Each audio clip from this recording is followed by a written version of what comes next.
sense of leverage, do this.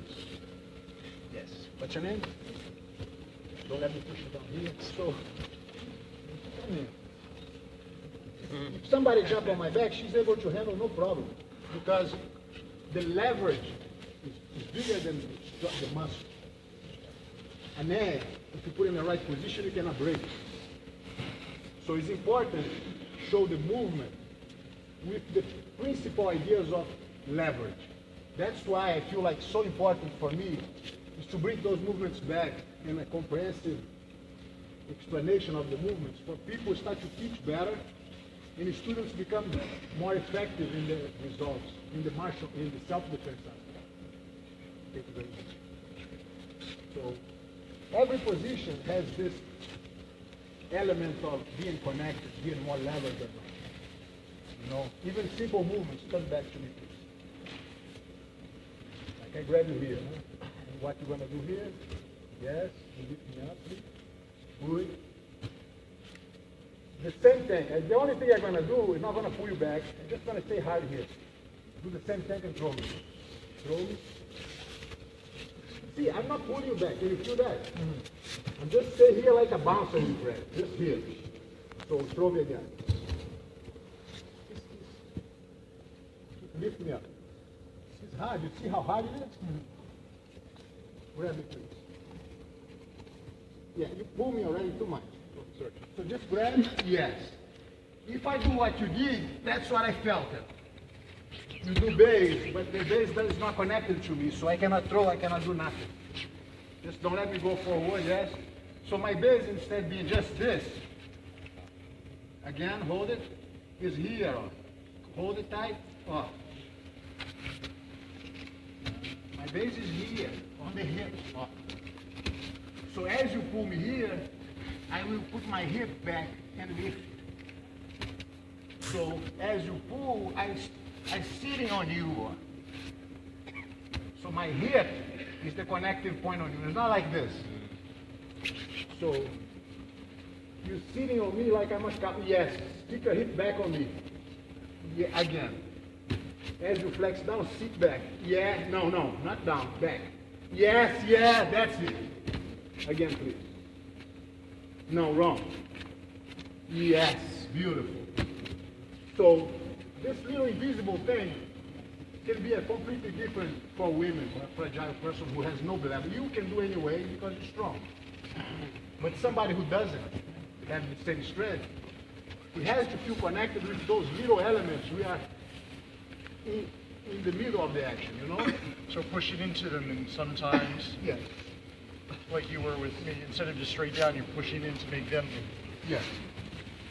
Yeah, because no matter what the position is, for example,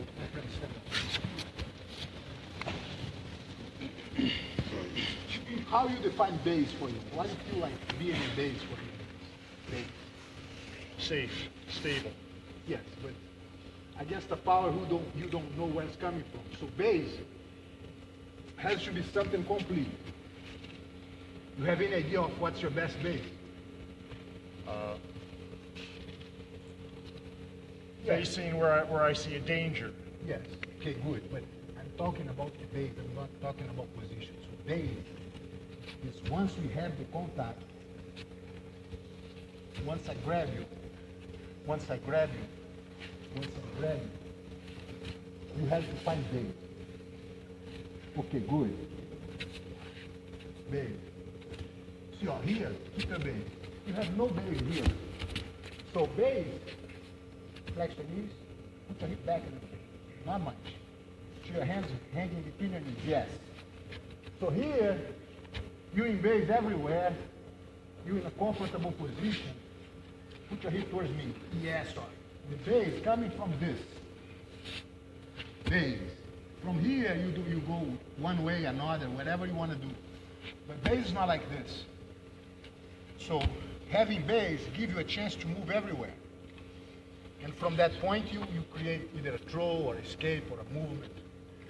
Because what's the most important thing for you, like I grab here. what the movement you're going to do here for you? Good. One more time, please. You have the position, you have the base, but you're not connected. So do it again. Off. You cannot do it. See how now? Wait. Come back again. Okay. Grab me. Doesn't work if I just have my base. Start to shake me around. Here, no good. So what happens for me here, first important thing is connect. Shake me around. I'm okay with it off. I can do whatever I want to do. So when I grab you, step back a little bit and connect here. Yes. So here, we follow. Now you can do your movement and get, you don't have to walk to me.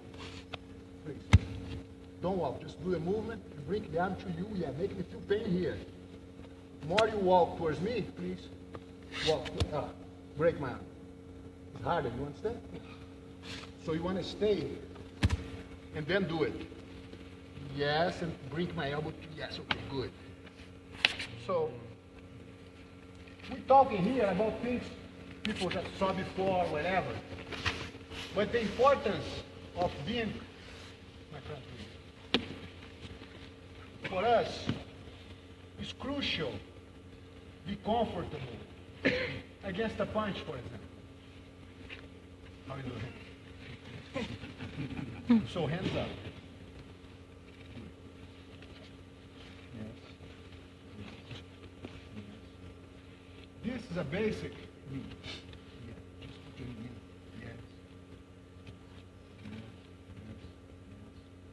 So all this is crucial for you. If you have to have this idea of blocking. If you don't have, you're in problem, right?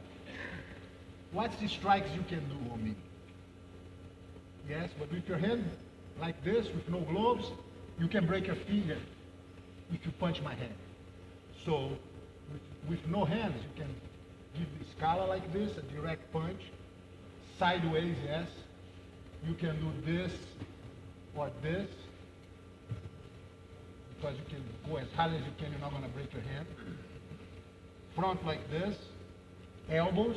Elbow hip here, please. Yes. Yes. From the bottom. Yes. Yes. So you have knees, you have elbows, you have headbutt. So for us in self-defense, we have to know the arsenal of striking without gloves. So, and we have to practice this a little bit. Put in a bag and punch in bags. Get the distance, move out and in. So we cannot be in a box of berimbolos and hold sleeves and think you do Jiu-Jitsu. Today,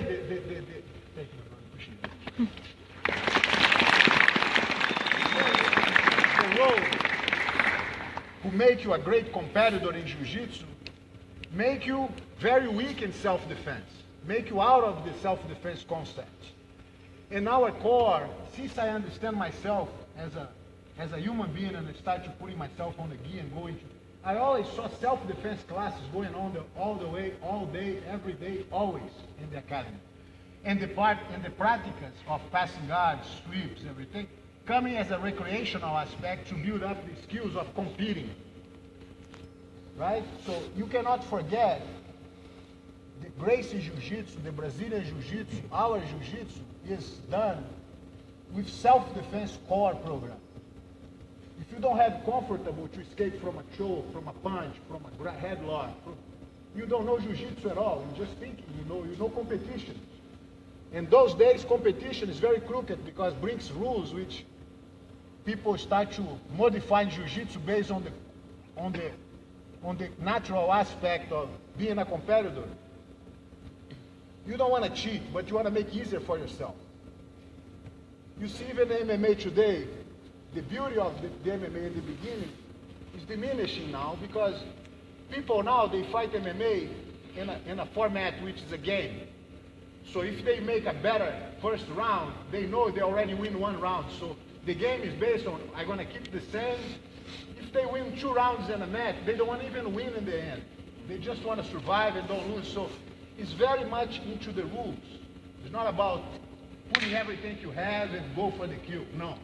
They want to be strategic. They wait 10 seconds before the fight, they go for a throw, boom, they win the round because they make a throw. So it becomes very strategical. It's not exactly commit to win.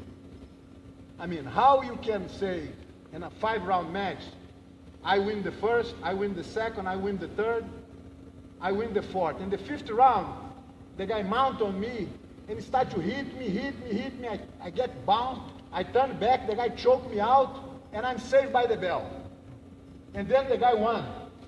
Because 4 rounds before that, he was already winning.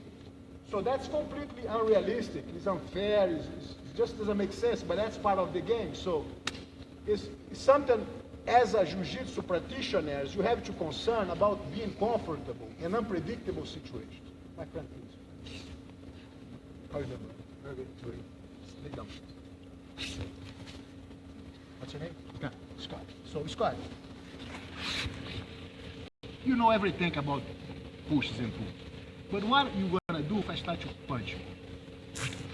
Do whatever, just relax. It's not a big power. Okay.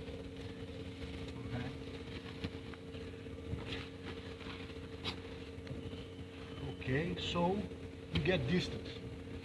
But what you gonna do to really, you have any offense? You have any punishment for me? Because the fact I wanna punch you, or hurt you, or bring hard for you, you have to survive, but you also have to bring, because you're in a better position than me to punish me. Mm-hmm. So, let's start again slow.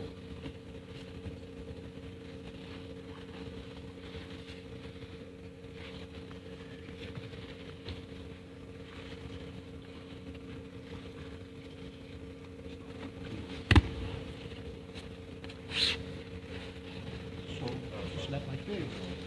I will do a cut off, right? Big punch, whatever. So from here, I can hurt here. This is a strike. Even though I hold you here, I will be in charge here to not only protect myself, but hurt you. So I'm thinking here to hurt you. I'm thinking here to survive from you. And if you make a mistake here, I go to your back. Stand up, I'm holding you. Back. So lay down, please.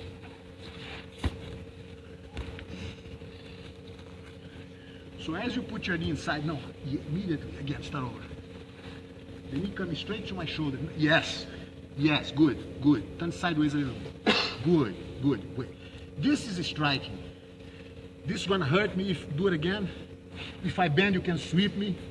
Yes. Do it again. Can go for the Americana, no. Let it go here and go there. Yes, and bring it here, boom. Right?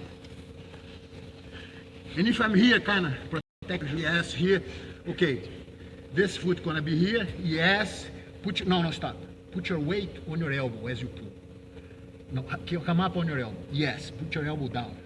Like, yes, put back a little bit. Good, yes. Start over, just two. So from here, push my knee, yes, good. Can let go of the top hand and grab my, yes. Come on top now, beautiful. So, if you're not comfortable, if you're not familiar, if you're not playing that, you're not gonna have it. If you're just thinking about betting bowlers, and so if the guy first punch, you're gonna be confused. I can see you open-minded, you're not being get caught by surprise. So you already find yourself comfortable. But even though it's a lot to be trained, it's a lot to be developed in that sense, for you to become an expert, to don't let people hurt you. Please, one more time. So in that particular distance, you're already good. I'm here a little closer. Yes, but I'm in close, keep going, do whatever. I'm close, not too close. I'm close in the way the guys do today. So they're keeping a distance here, head butt here. So that's the distance you go from in the scale. What you do here, please.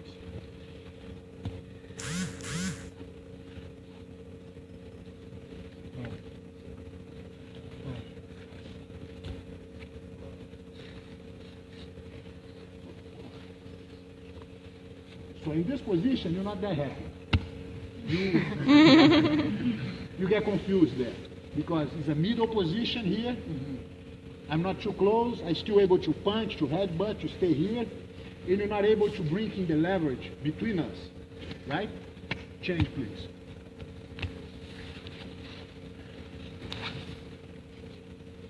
So, a little closer. Yes. Put a little more weight on me. Yes. So, I cannot push you, but I can immediately come here. Keep going. From here, I still can hit you. I have a lot of options here. Lay down for me. So if you cannot push the guy, you just move him to the side. Bring your, stop. Bring your knee inside your hand. Yes. The other leg over my butt. No. Just the leg. Forget this. The leg over. Yes. A little more weight on your knee. Yes. Stop. This hand goes under my arm. Punch this guy. No, from under. Punch this guy. Forget my arm. Just yes and trap. Good. I'm in trouble here. So, the reason I'm saying that is a lot of situations, for example, open guard. Let's go from here.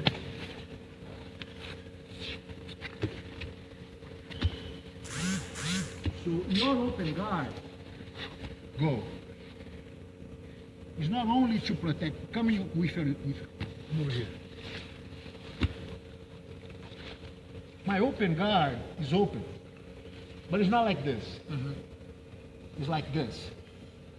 So if you put your hand on my face, I have my senses here of changing positions and using my legs to strike, to control, in a much proper way than just having an open guard, which is defined by gi. So it's almost like I want to bring in discomfort to you, regardless if I have crossed legs or not. My weight is... So here I feel good. You don't have the same angles and leverage to hit me. If you here, you can.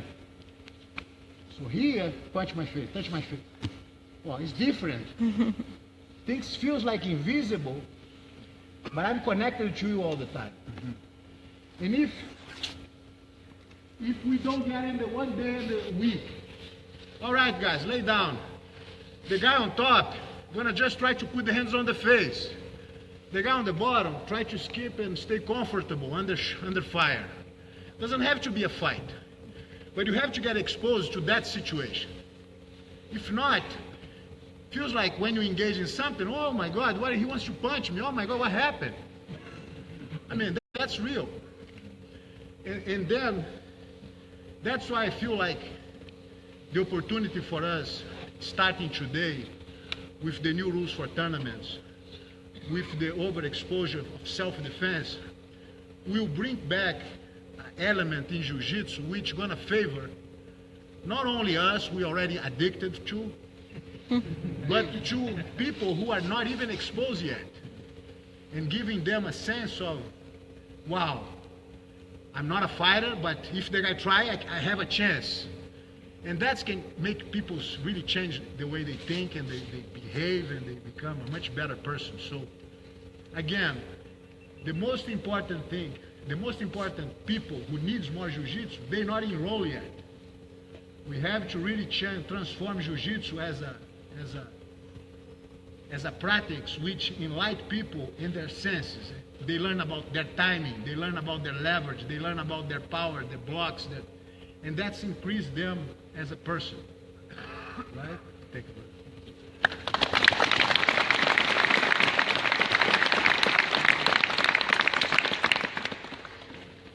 I cannot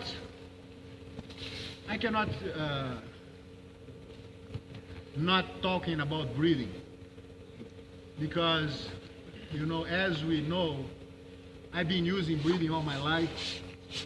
I mean, we all breathe for life. But breathing is the most important fuel we have. We can spend a week without food. We can spend a couple of days without water. But 5 minutes without breathing, you die. And breathing is such an important thing Actually, we working in a program based on a military thing, which the first important thing when you're under stress is breathe and control your emotions. And more effective you do that, more effective you're gonna do to bring back to your reason and then do whatever you have to do, either a fight, either save somebody or rescue, whatever you have to do. Breathing, of course, we all do since we're born, since we get a slap on the butt. And then we, but you're breathing here. If you don't learn how to breathe, you're going to spend the whole life breathing with part of your lungs. Just the,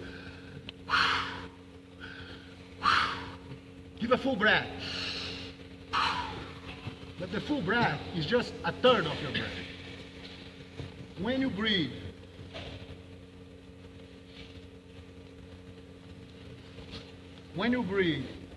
here,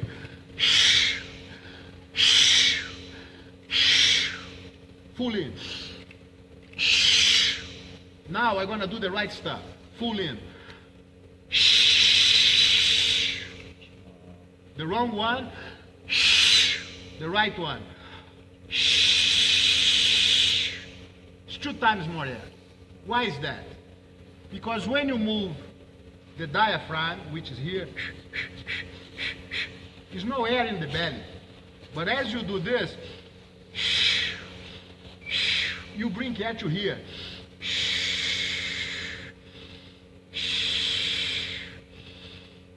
And the lungs are here. The lungs are not here. I mean, it's a part of the lung here. But this breathing is emotional. Builds emotion. I start to become chill. Just like it's claustrophobic, it's emotional, it's short. Give you feelings, bad feelings, because this is too much close to the heart. You should breathe with your diaphragm. Singers do that, yogas do that,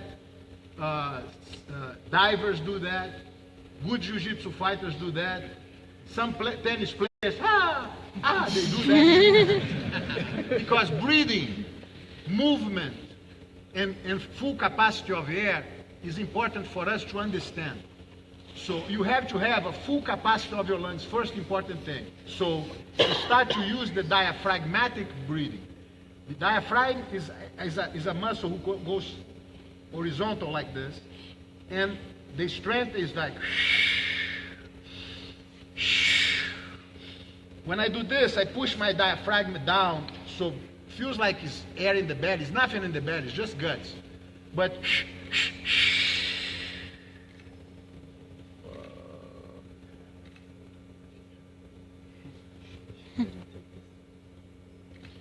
that's the opposite. I'm bringing the diaphragm up.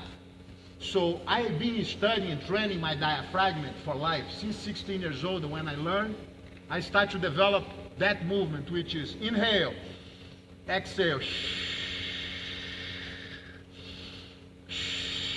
and then hyperventilation. Or sometimes I'm stressed. Let's make this peaceful in 3 minutes.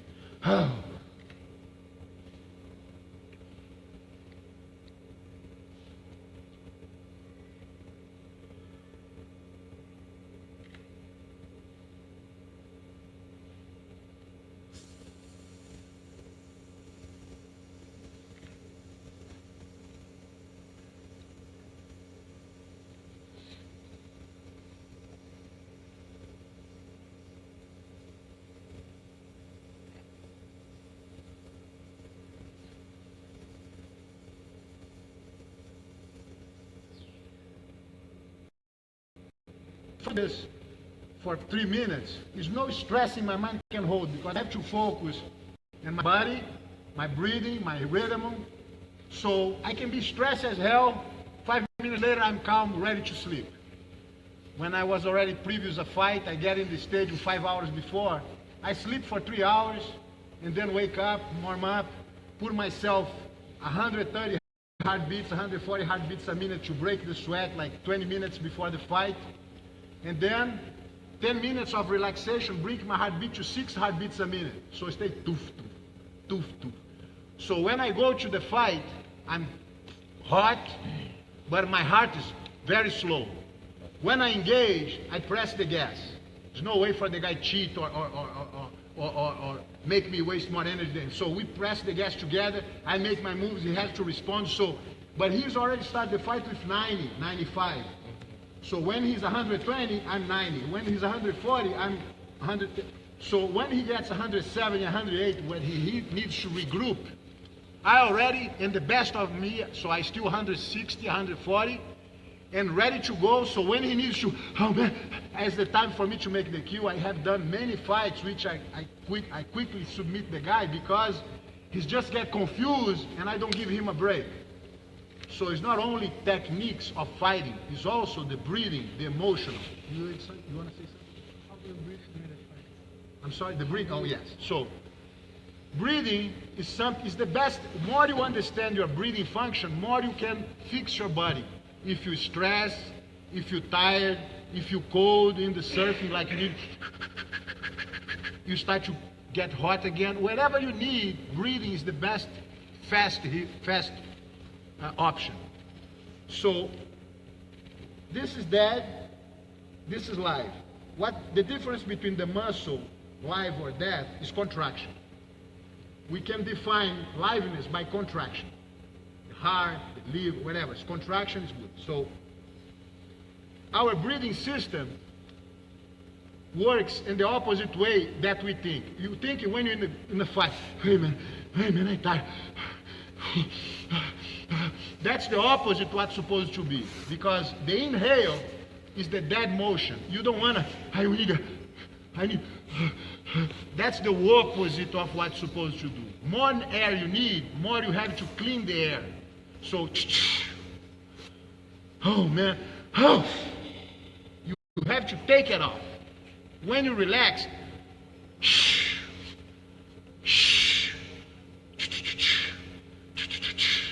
so as you practice, your concern is not to bring the air in. If you tomorrow start to practice, your concern is going to be put the gas out in your own rhythm.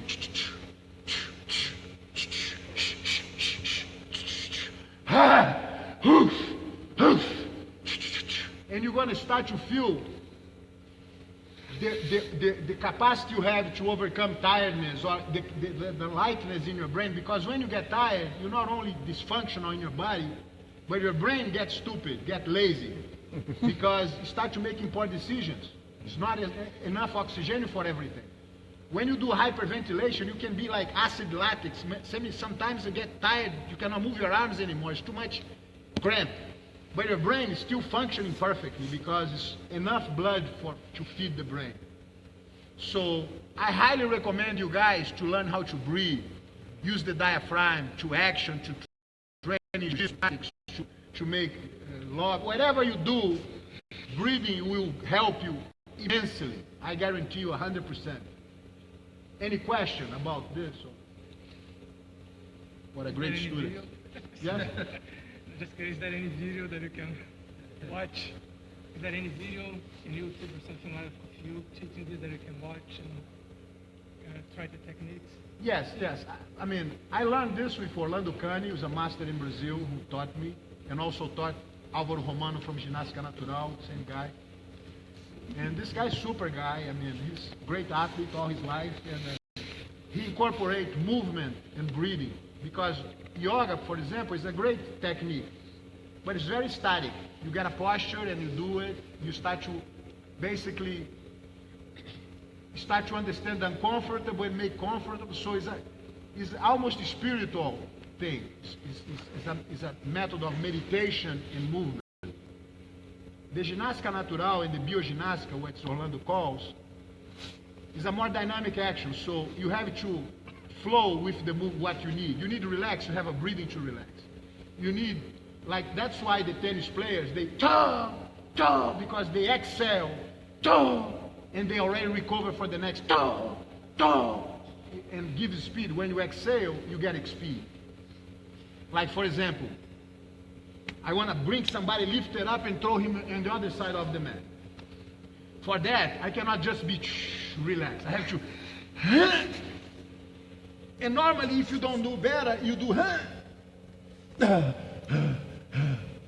If you know better, you do choo, choo, choo, choo, choo, choo. I still full length.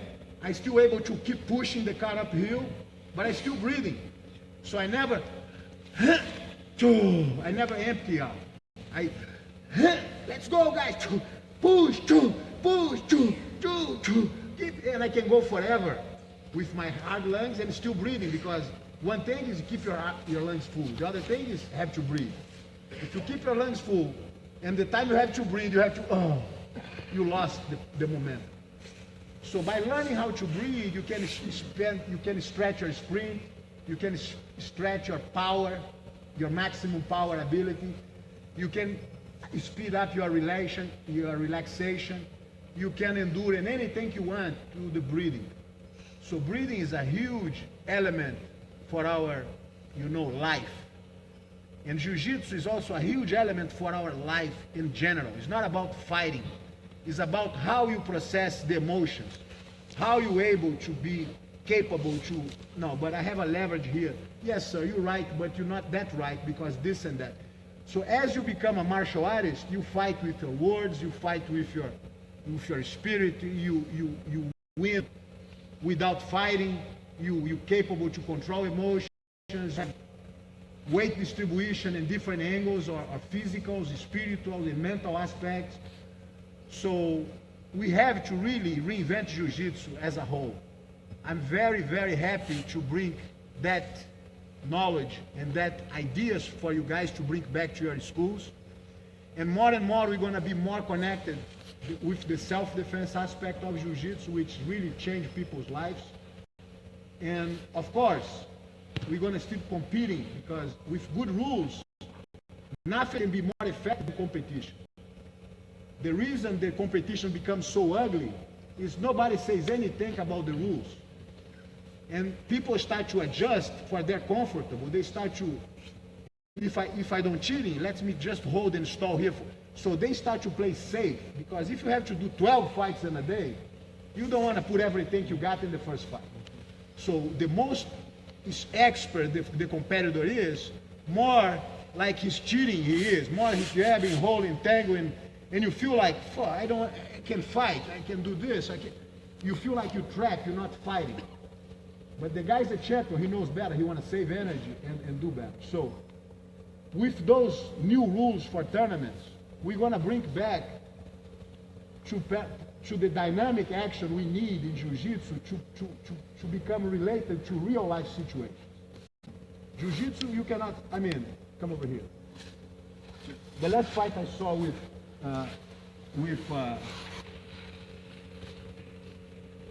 Galvão and Leandro Low, the fight was all like this. I hold it here for you to don't pass.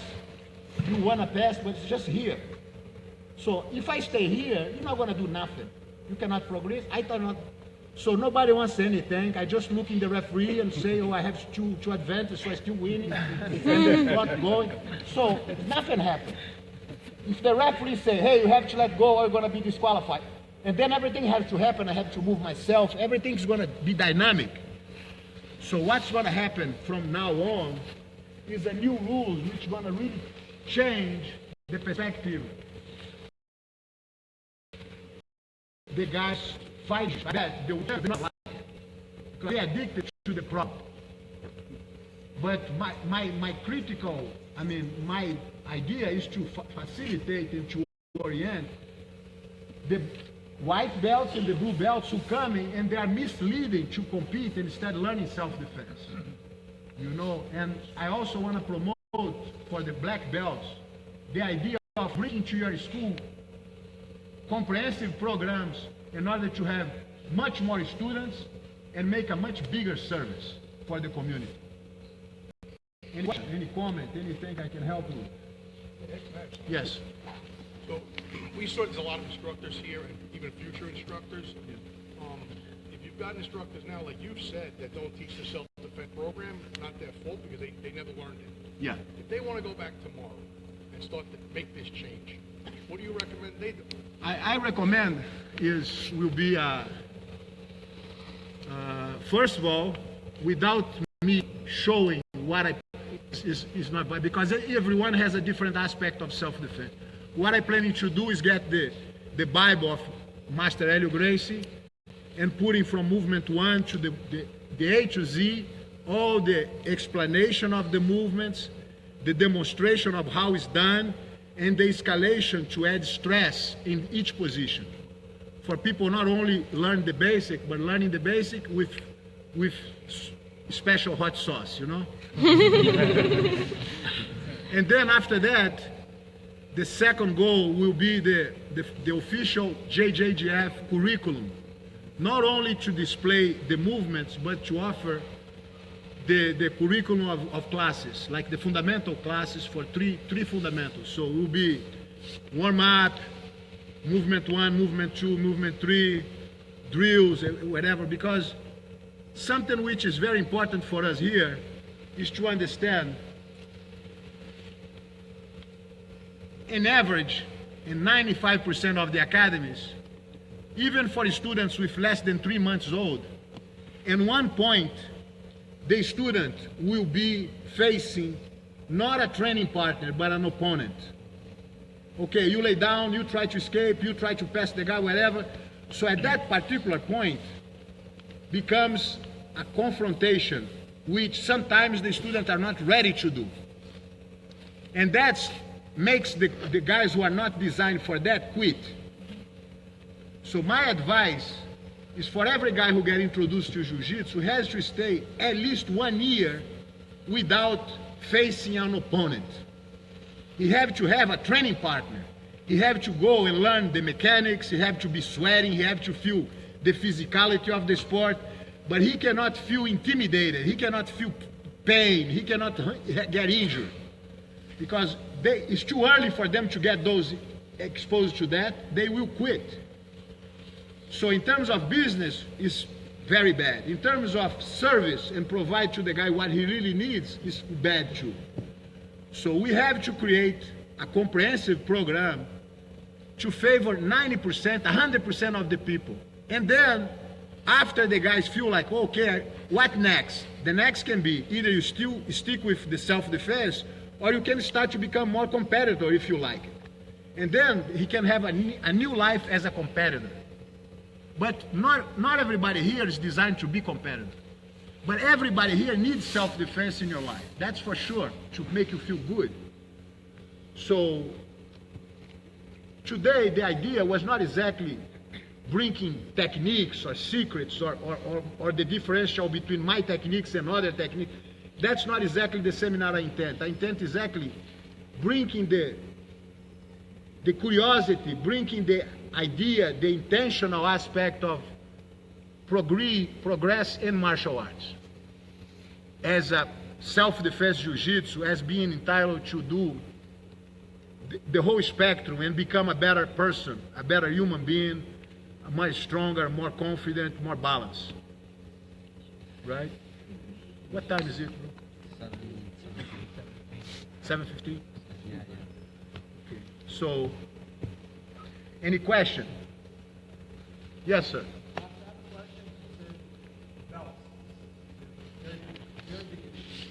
A lot of different academies have different approaches in competition and self-defense. There's an argument about, what a blue belt, what a timeline, do you have a curriculum that will specify, what a blue belt should be or what is the time requirement? Yeah, that's a great question, because before the belts was about 20 years of Jiu-Jitsu in Brazil. At least 20 years. 1925 was the first school. 1967 was the federation, was the first federation open. So it's about 40 years of Jiu-Jitsu before that. Before that, the students are always white belts. And when you become a instructor, you become a light blue belt. And when you become professor, a dark blue belt. That was, so you can have students with 10 years of practice, white belt still, and a new student who just arrived, white belt.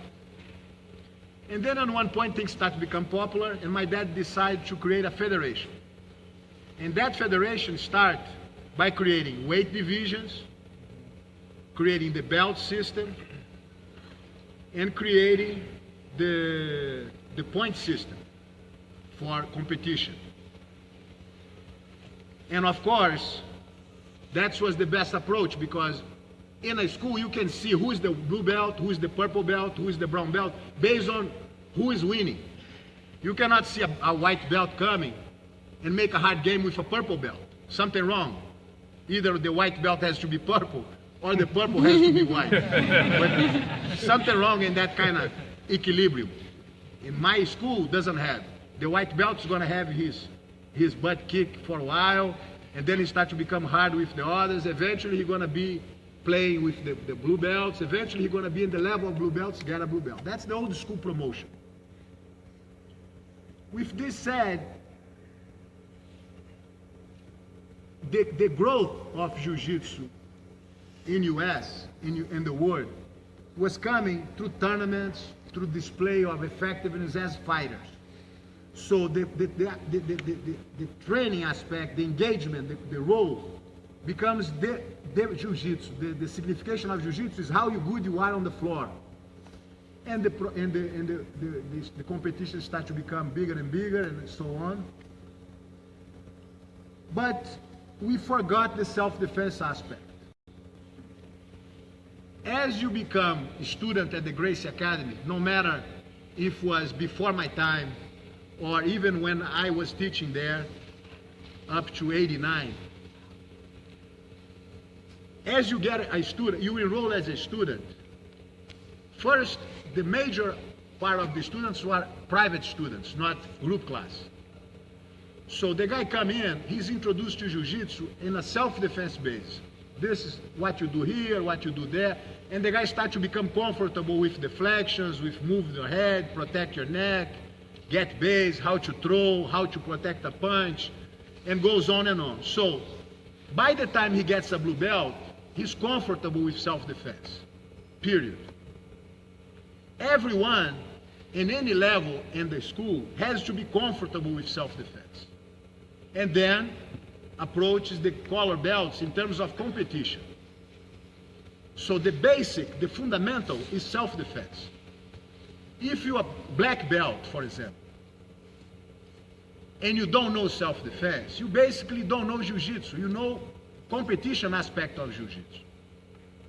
You know, a lot of people, they get the black belt and they start to counting degrees. Soon they get the black belt, they start to mark 3 years from now I'm going to get a degree and all that. In reality, when you get a black belt from tournaments, you get a white bar. And you're going to stick like that forever, only if you decide to be a instructor. And then you go to your instructor and say, Master, I want to be a instructor. So, and then you get a red belt, a red bar in your black belt. And then when you become full professor, you get 2 white bars in the border. And from that point on, the degrees start to be counted. Something I have to regulate is make sure everybody who has a degree has to be certified in self-defense. Because if they don't, they just know how to train in Jiu-Jitsu, to practice, like an amateur tournament competitor.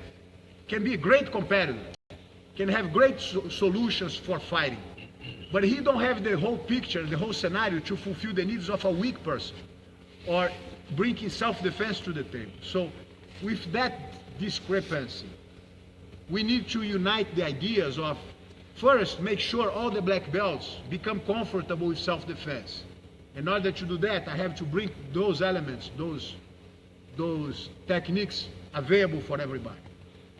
And second, make them understand, in terms of business, in terms of service, the beginning of self-defense is always the profitable and the right way to go to feed everyone. And then the belts are just a way to regulate, but everything falls in place when everybody knows self-defense. You know? So that's pretty much where now our mission is to restore our culture. Any question? Yes, my friend. When did you think the Jiu-Jitsu competition scene kind of took that turn, where things weren't, promoting self-defense? No, I think once we introduce through the UFC, through Royce, and then Jiu-Jitsu start to become famous, people start to getting, oh wow, I want to train in Jiu-Jitsu. And maybe 10 out of 10 guys who coming from Brazil in that wave, because a lot of guys coming to teach. Some guys coming with a brown belt and the airplane, they get a black belt here. They arrive with a black belt. So I don't know what's the problem. But when they come to teach competition skills because that's what they're comfortable with. And the competition becomes more famous, more popular, more attractive to the actual self-defense business, which always been there in some schools like a Gracie Academy, or they always have self-defense, my academy, others, but the major, 95% doesn't have. And they keep practicing Jiu-Jitsu as it was become just a sport. And now things multiply, becomes like, and it's a big, huge growth. But represents only a percentage of what's supposed to grow if everybody who's enrolled himself in the academy be happy and stick there, you know, because now people go in and say, oh, it's hard to me, it's too hard, and they left. So the idea is to everybody who come in sticks for at least a year, you know, and they're gonna live there completely comfortable with what they learned. So that's pretty much the process. Sir. How would you, curriculum-based self-defense jiu-jitsu address the flexibility in terms of the individuality and creativity of each student that are different? Yes. The differences between, a 300-pound man between a 100-pound woman, that sort of thing. That's why the concepts of connection, concepts of base, they have to, you can teach like in a group, but the people will feel individually. And a guy with a heavier guy, he want to have a center of gravity and base and a different approach than a weaker guy. Sometimes a skinnier guy has to have the base but keep moving. He cannot be static. So the seeking for the base, the seeking for connection, the seek for the leverage, the seeking for the will lead them to their own ways. Like you said, they're all different animals. A long skinny guy, a short stocky. So people will define their game. Jiu-Jitsu is very flexible in a way it's very complex in a way to adapt. But there's universal principles. Yes, but the universal principles, have to be always preserved. You know, because in the end you start to compensate with power. You start to compensate with personal abilities, which diminish the chance for the weaker one. Yes. Right? Any question, guys? Yes, my friend.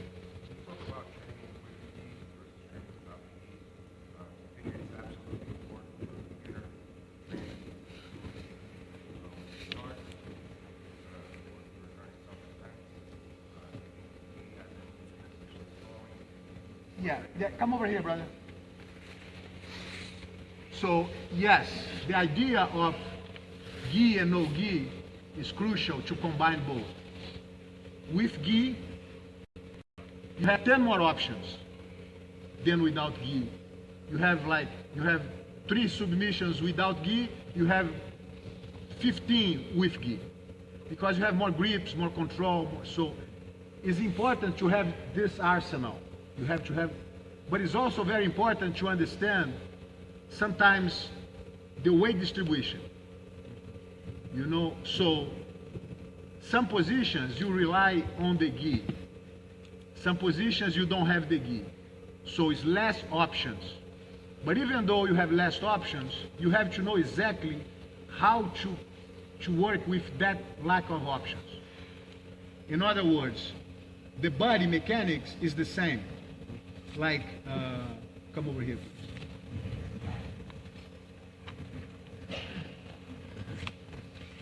On my back? Yeah, just on the back here, yes. Just holding there and where is that? Okay. So, if I want to put in a guard, okay, so keep it here. So, I will put in a guard right here. Right? So get it back again. Agree to it. So if you want to avoid me to put in a guard, see, avoid, don't let me put in a guard.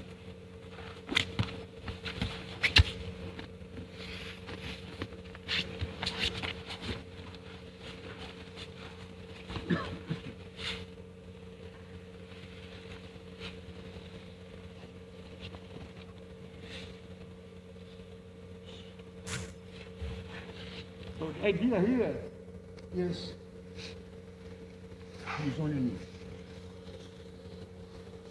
So if I'm counting with this, for example, put me in a guard. Let's suppose you have more strength than me. Boom, you're already in a guard, right? Stand over. My idea is not having you put me in a guard. Oh, my weight is on me, so we're going to start you fighting immediately. Start over. Put me in a guard.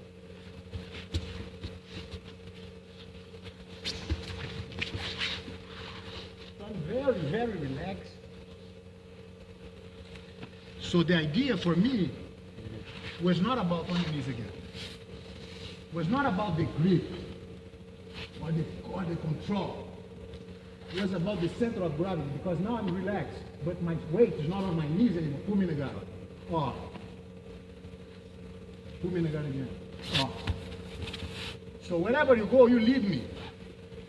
So it's important for me to have the understanding of how I should have my without gi movements 100% perfect. But that doesn't mean I have to forget all the collar chokes and all the grips I have, because in reality, a lot of things can happen with a jacket. So I want to learn 100. But the 3 I can use without the gi has to be very perfect. So it's always a detail of weight distribution, because if you here, instead focus on that grip, put your chest on me, yes. So whatever, yes, it's completely different for me. Doesn't matter if you grab me and you stick heavy here on the floor. See, you want, see, it's no good. See, stop. But if you lighter here, heavy on me, you start to, yes. So I feel like I'm late all the time. Can you feel the difference? Yes.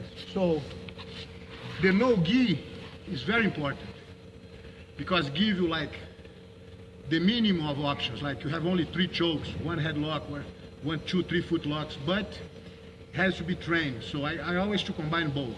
So that's an important part of self-defense. Yes, very important. So beginners too, just starting out, should train no gi? Yes. Yes, I think so. But again, the training has to be a way. It's different than you have in a beginner's class. A part where you're gonna say, okay guys, let's go. That's opponent against opponent. And that will definitely hurt somebody, definitely gonna make somebody feel like, wow man, I love the guy, but he hurt me today, I'm not gonna go back there tomorrow. So for beginners, with gi or without gi, has to be a training partner. You're gonna hold and escape, you're gonna hold and go. When he moves, you move. So they drill, but they fight. The second round, like after 1 year, if they get injured, they say, oh, I get injured, but I'm gonna fix, come back. They already being beaten by the bug, they already acclimated to come. So, but for a 2-month, 2-month-old guy, student, if he get hurt, he never come back. So it's important to present the Jiu-Jitsu in a comprehensive way, and also in a way they can practice without competing with each other. And in the end of the class, they, oh, it was great, man, great training. But they don't hurt, they don't feel, so it was just a drill. You can pick the pace at the end and make everybody feel exhausted at the end. So they feel fit, they feel happy, they feel they training, they practice well, and they not feel no rejection, no hurts, no injuries. And that's where you will show your academy to grow like immensely, you know? Yes. Thank you, my brother. Appreciate it. Yes, bro. I wanted to ask you about like the connection and how to develop that. Maybe if there's like some advice you can give on developing connection, because like me as a smaller grappler, like, I'm stuck in side control a lot, something like that. So I need to be sensitive to all my extremes. Is there some way to develop that connecting and disconnecting from somebody? Yes, I mean, connection is not only your opponent. Yeah. Connection is how you approach the movement itself. You know, for example, lay down here.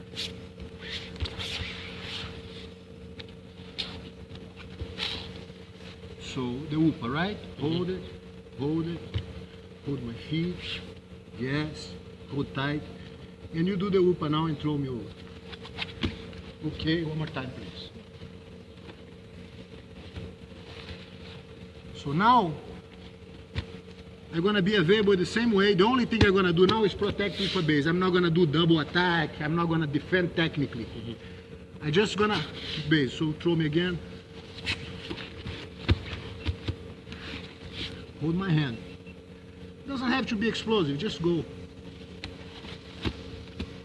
Here, you're stuck right here. Start over. You mount on me, please. Before you mount, this is a very powerful move. Even a child can make you put your hands on the floor. It's a very powerful hip movement. But if you do what you did this, and then you roll that way, so it's an L. You did this and did this. So mount on me. No. Same thing. And you're going to spread your base, okay, with your hand. So look what you did. Don't fall. Yes, that's what happened.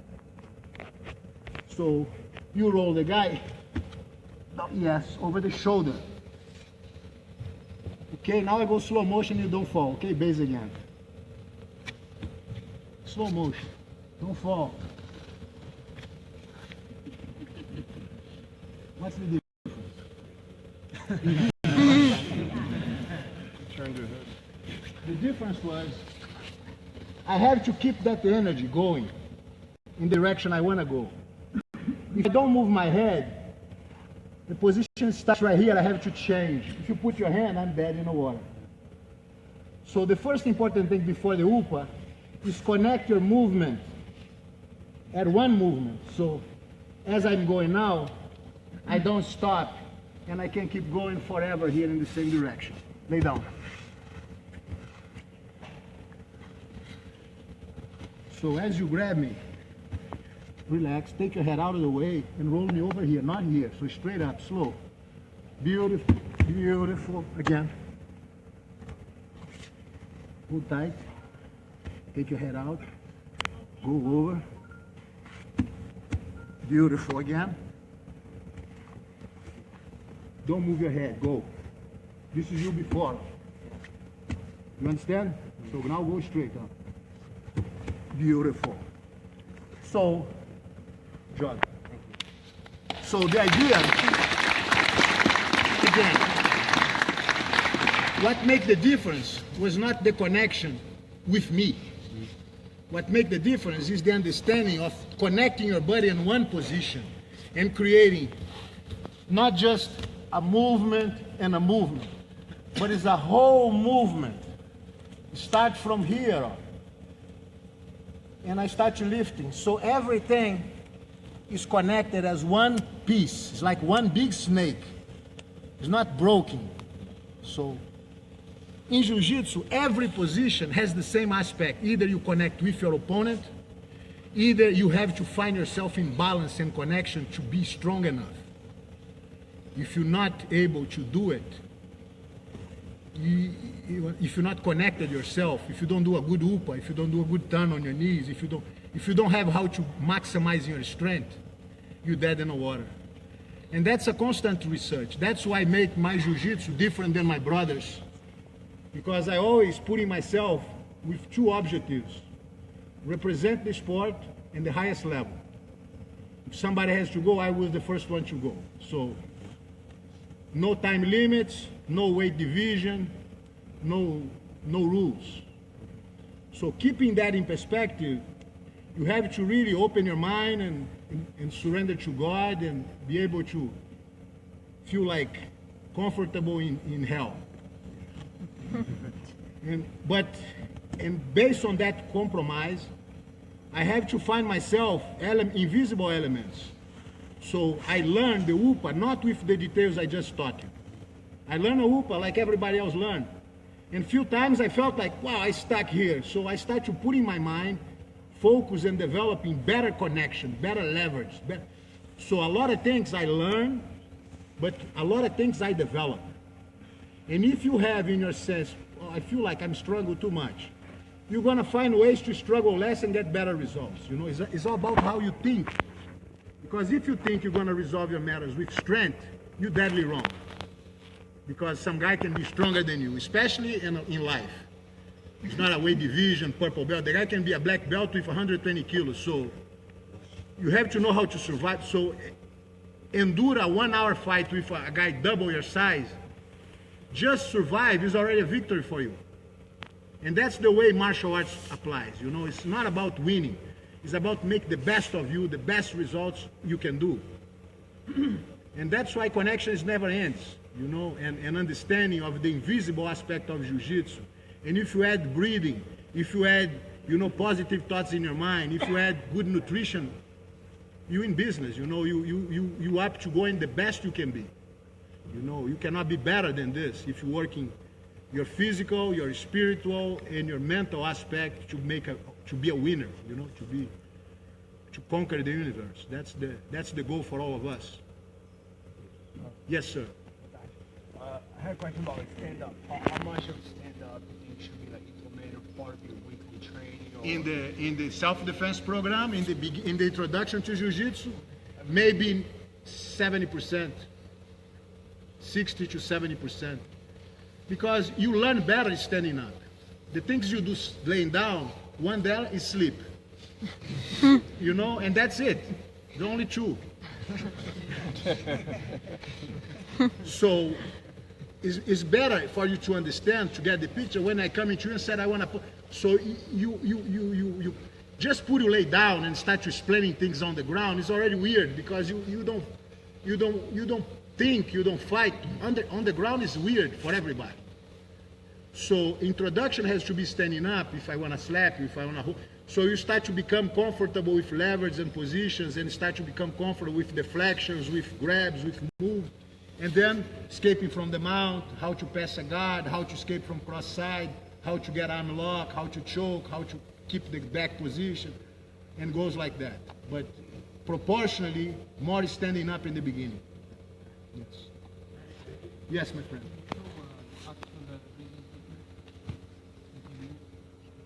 What do you need? What do you need to know? Come over here. Lay down. Lay down on your back. Bend your knees. Lay down, relax. Put one hand on your belly and other hand on your chest. Okay? So inhale, exhale. Yeah, keep doing this. It doesn't have to go full. Just go normal breathing. Inhale, exhale. Go. Keep going. I'm going to talk, but you keep doing, all right? Keep going. You're moving here. You're going to stop moving here, moving here. Bring the air here, yes. And shh. Shh. When you exhale, shh, make a contract, shh, because the diaphragm is pulled by shh. So inhale, all the air here, and shh, yes. Oh, bring the air to the belly, yes. No, not here, just here. And the shh. Don't be worried, nothing. It's just naturally you try to bring in the air to the belly button. Yeah, and with that shh. Yes. So right now you start to understand the movement of the diaphragm. So you start to first develop that understanding. You know, before you sleep, you spend some time moving the diaphragm. Shh. In, out. Yes, in, out. Shh. Make sure at the end you always bring it here. Go in. That's it. Out. You don't want to bring air here, right? Cool. So once you become comfortable with that understanding, once you become comfortable with that, you start sitting up and start hyperventilating.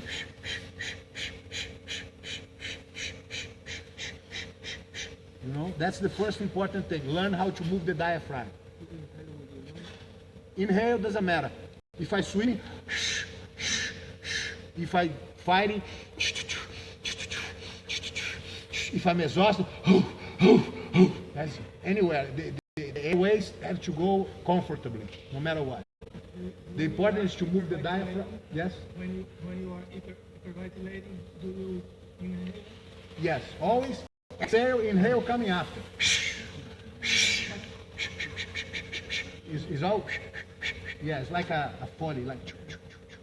So as you start to doing this, and you start to having control of your diaphragm, you're gonna start to using motion and breathing.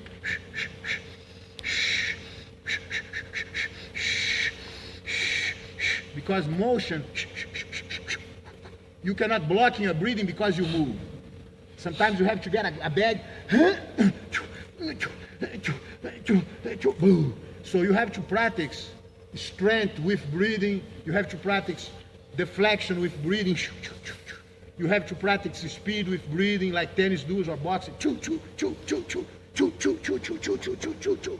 Because you do it. If you do, and then so breathing, bringing motion and breathing together, and then you're gonna feel like you become an intelligent machine. You don't have to think. Right now, I don't have to think what kind of breathing I have to do. I feel like I'm stressed. I immediately, oh man, what am I gonna do? And then, boom, release the pressure, the heartbeat's coming calm again, no gut feeling. You have to start to understand, because you resolve your matters when you control this part. This is on the guts is your emotions, your hara,